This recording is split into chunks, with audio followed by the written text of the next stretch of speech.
What if the place you live was actively trying to destroy your technology? Today, we're diving into a fascinating case study where the environment itself is waging an all-out war on a machine we all take for granted. So here's the big question, right? What is it about Aventura, Florida, that is just so uniquely brutal to air conditioning systems?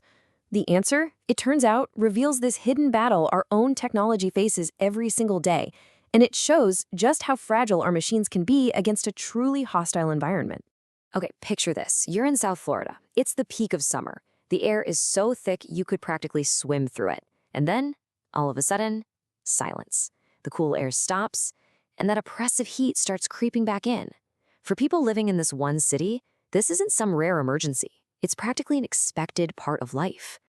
To really get to the bottom of this, we have to meet the main villain in our story, the environment of Aventura itself. It's not just that it's hot. It's a perfect storm of conditions that puts an unbelievable strain on any machine. Get a load of this number, 300. That's how many days, on average, a single AC unit in Aventura is forced to run every year. There's almost no off-season. There's no break. It's just a relentless, year-round demand for cool air. And you know, the language used in the source material is so telling. It doesn't just call it wear and tear, it calls it an attack.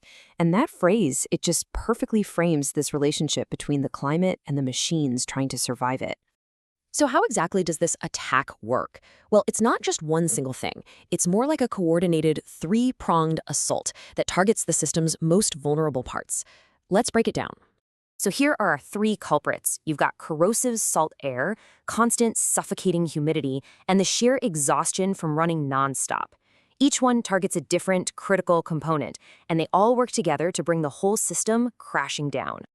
We'll start with the invisible enemy. See, Aventura is sandwiched right between the Intercoastal Waterway and Biscayne Bay, which means the air is constantly filled with this fine, corrosive mist of salt. That salt air just eats away at the delicate aluminum fins on the outdoor unit. This corrosion acts like a thick blanket, basically choking the system and preventing it from releasing heat. So the unit has to work harder and harder until, eventually, it springs a refrigerant leak, and that's a critical failure. And the impact is just staggering. A system that should last 15 years in an inland area barely makes it to half that in Aventura. This isn't a small difference. We're talking a catastrophic reduction in lifespan caused by salt alone. It's a powerful reminder that a machine's design is only half the story. Its environment writes the other half. All right, on to attacker number 2, relentless humidity. An air conditioner's job isn't just to cool the air, it's also to dry it. And in a place with 80% humidity, well, that is a monumental task. Your AC is pulling gallons and gallons of water out of the air every single day.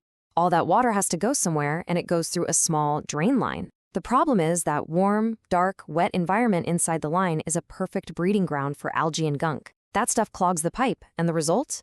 A backed-up drain that can cause thousands of dollars in water damage to your ceilings and closets.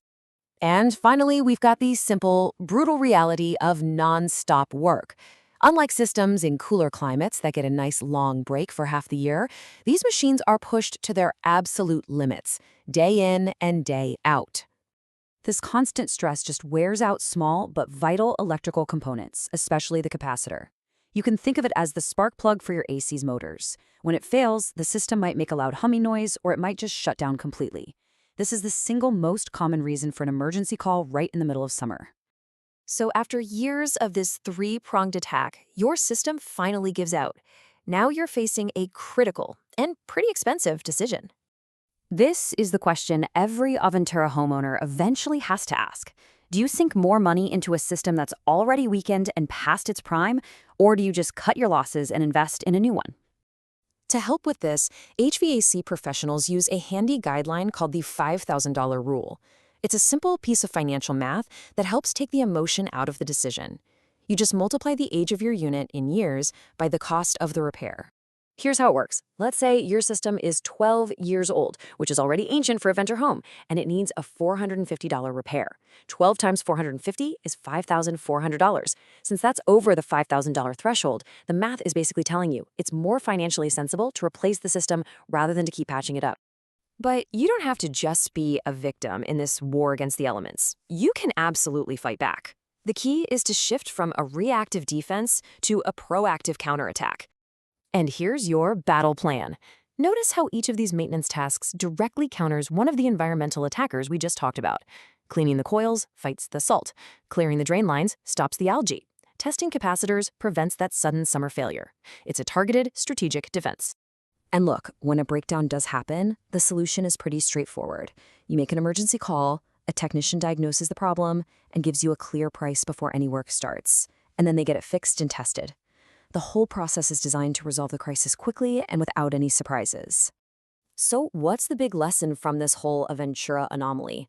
It's that even our most robust technology is incredibly vulnerable.